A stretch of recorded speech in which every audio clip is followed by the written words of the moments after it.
Hello everyone, welcome back to Zef TV.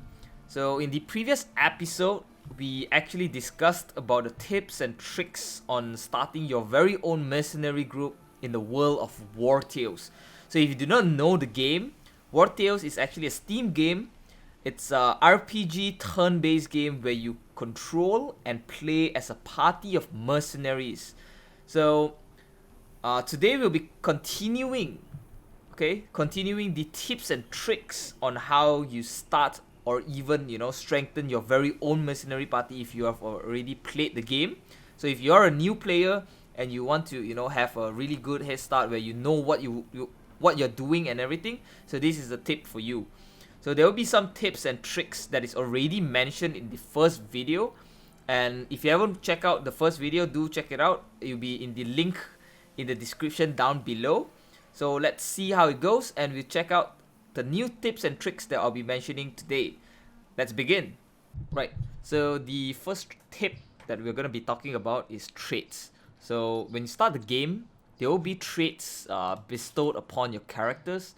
So for example, this character has duelist here, and then some of these characters has resilient, has duelist, has tough, and tormentor. So the traits actually helps you a lot. You need to make sure that your characters have the correct traits for a specific character. So for example, you don't want characters that have, like, for example, look at this guy. This character is a warrior and he has pickpocket. So this is actually a negative trait that you do not want to have. So when you're recruiting characters, make sure to always check out the traits, because each trait has a multiple type of traits. There will be like multiple positive traits and multiple negative traits. So this is one of the negative traits where this character has pickpocket, which means that you have to pay him 3 extra gold every 24 hours. And there will be others as well, like for example, superstitious. This character is actually superstitious. His willpower is reduced by 3 in the Tombs of the Ancient. So Tombs of the Ancient is another mechanic in the game where there will be a tomb where you can get to explore. So when this character gets into the tomb, his willpower reduces. So that is a really bad trait that you do not want. So make sure that you have correct traits for your characters and do not have negative traits for your characters. Character classes. So when you're creating your mercenary group, you need to make sure that you're choosing a balanced roster of multiple variants instead of the same type. So for example, you have a party of say you have assassins, you have fighters, you have archer, or even a berserker. So you need to make sure that you have multiple varieties instead of a party of, like, say 5 archers. That is not going to help you, because I mean it will be easy for you to using archers to only take them down, but you need to have a really balanced roster in order for you to, like, for example, you need to have a balanced roster to dish out enough damage, to tank enough damage, or even support your units when they need to. Like for example, if let's say you're fighting against a boss that has like a lot of HP and deals a lot of damage, if you need to have like at least 1 or 2 characters that have enough HP, have enough constitution to be able to handle the amount of damage he's dishing out, and then letting the other DPS characters to deal the damage. So that is the really important thing that you need to take note of. And then, for example, right now, as of the current update, there will be a rotating 24-hour recruitment in the taverns. So every 24 hours, the recruits in the tavern will rotate. So you get to feel a proper roster when you need to. Like for example, if let's say the tavern has only 3 archers there and you don't really need it, after 24 hours it will rotate and there will be new characters in the tavern. So you can every 24 hours you get to see which character you need and which character you don't need, and you just build your party according to a really balanced roster. So make sure that you don't have a really bad roster where you have multiple of the same units. Now, next one we'll be talking about getting knowledge. You need to get as much knowledge as possible in order for you to progress faster and smoother into the game. Now, if you do not know, gaining knowledges actually helps you to upgrade better stuff in the compendium. So having more knowledge means you can get to upgrade and learn more stuff. So when you learn and upgrade more stuff, make sure that you always learn things that you require at the moment.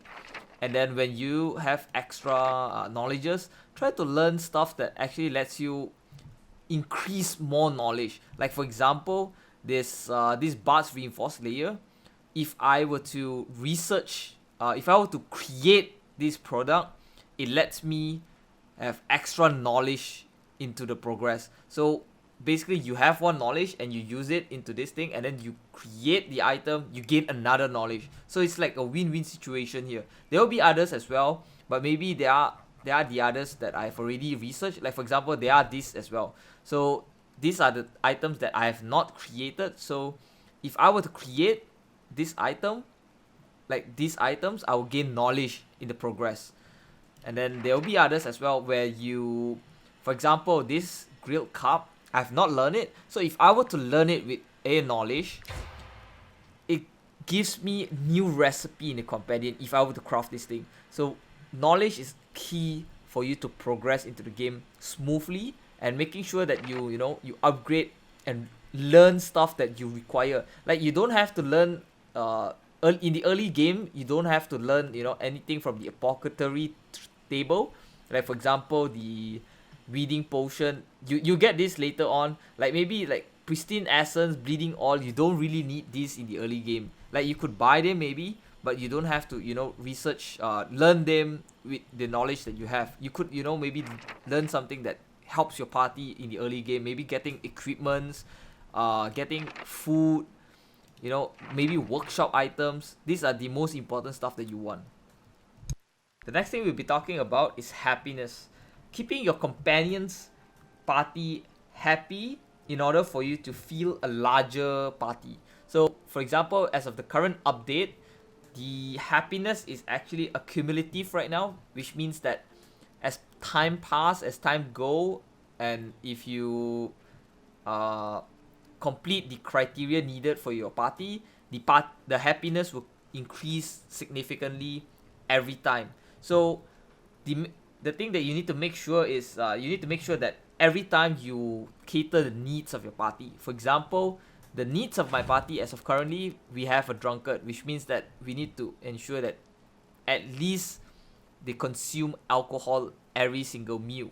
So when you do this, your happiness will increase, and you'll maintain the happiness, and every time it is maintained or there will be increased happiness, you get to feel a larger amount of party.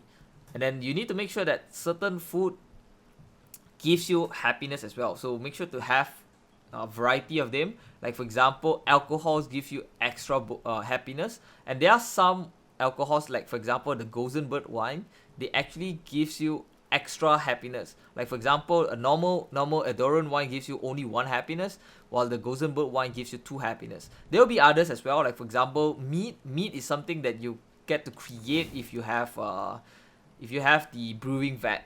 So if you have the brewing vat, you can you can create meat, and with meat you actually increase your happiness for your party. So making sure that you have the criteria met to increase the party's happiness. There will be some that requires meat, and there will be some that requires alcohol. So there will be a different variety of it. So as long as you make sure that the needs are catered and followed, you're set. Now here comes the most important part and the most awaited part: easy crowns. So when you play the game, you might experience sometimes that you have a difficulty in gaining crowns for you to pay the wages of your party. So here's the best tip for you to gain easy crowns in the game. So there'll be a lot of refugees littered around in the map. So what you want to do is attacking refugee parties. So attacking refugee parties will gives you a lot of easy crown. So what you want to do is, before you attack them, alright, what you want to do is you want to sell stuff to them that you would normally sell to any other caravan party or even taverns or any other shop. So what you want to do is you want to sell stuff to them. For example, I have 4,800 crowns, so I'm going to sell some of the stuff that I do not really need, and I would usually normally sell it to the shop. So let's say I'm gonna sell this.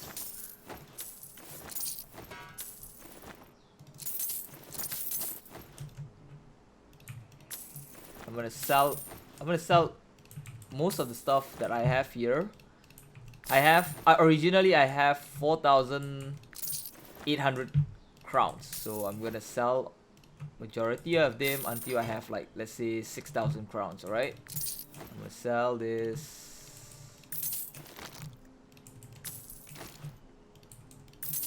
All right, so from 4,800 crowns I have 6,200 crowns right now. So what I'm gonna do is, since I've sold stuff to them, I'm gonna be attacking them. So when you defeated the refugees, you're gonna be getting back the items that you sold to them. So here's how it is. Now, lo and behold, after defeating the refugees, you're gonna be getting back the items that you sold to them, extra golds, extra items as well. So if you were to do this multiple times, you get a lot of gold from them. And then here's the thing, with these items that you sold to them being turned into stolen items, stolen goods, you're gonna be selling them anyway, right? So what you're gonna do is you're gonna be selling them to the black market. So you'll be earning a full price of items you'll be sold here, and then you're gonna be selling some of the stuff back to the black market, and you're gonna earn like half of the gold there. So you're gonna be earning 150% extra gold you're gonna be gaining from selling this stuff. So you're gonna be looting from 4,800 crowns. You have like right now 6,300 crowns, and that is not included selling to the black market. So let's see what happens if you sell it to the black market. All right. Right, so we're now at the bandit lair. So whichever places that you have access to, bandit lairs, when you clear the bandit lair, there will be a person there known as the black market agent, where you get to sell, black market stuff, or you can buy black market stuff. You can sell stolen goods. So what we're gonna do is you're gonna talk to him, all right? So there are stuff that you have sold, and then they turn into stolen goods because you attack a refugee party, right? So what you're gonna do is you're gonna sell the stuff to this guy. So you're gonna sell, like, let's say for example, and sell this. I'm gonna sell this. I'm gonna sell some of this. I mean, as of right now, it doesn't really matter. I'm just gonna sell whatever I don't really need. So I'm gonna sell this, for example. Sell cloth. So you're gonna be selling stuff to them. So you might as well do this as well, because this actually increases the amount of crowns you gain. I mean, the game doesn't mark you as a culprit, or it's not a crime to attack refugee parties in Wartales. So why not, right?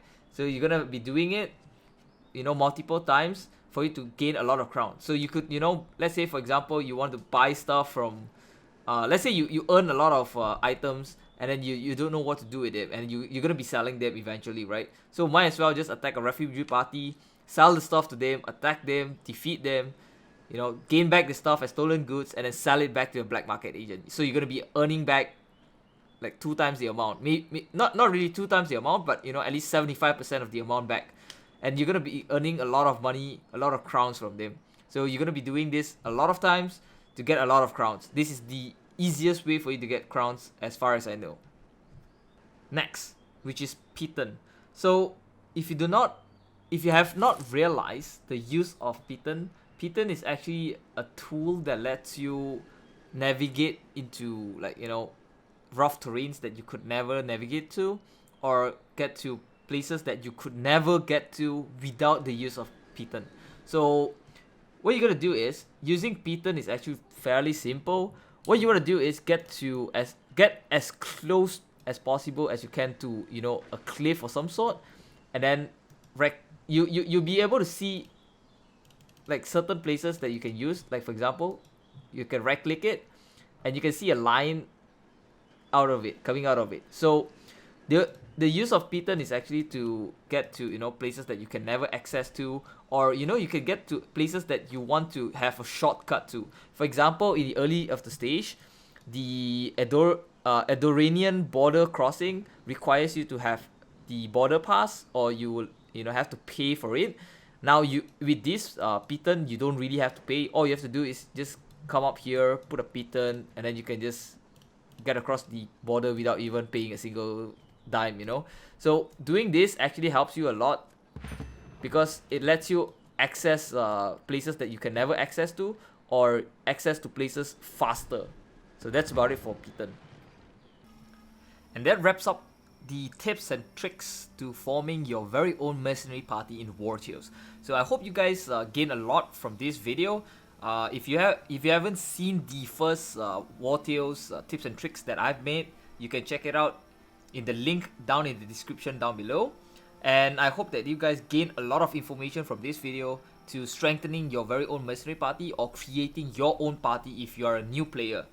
So if you guys learn a lot from this and you guys enjoyed this video, I hope you guys subscribe to the channel and like the video because it helps a really huge amount. And I hope you guys enjoy your holidays as well as your Christmas, and I'll see you guys again in the next video. Bye bye.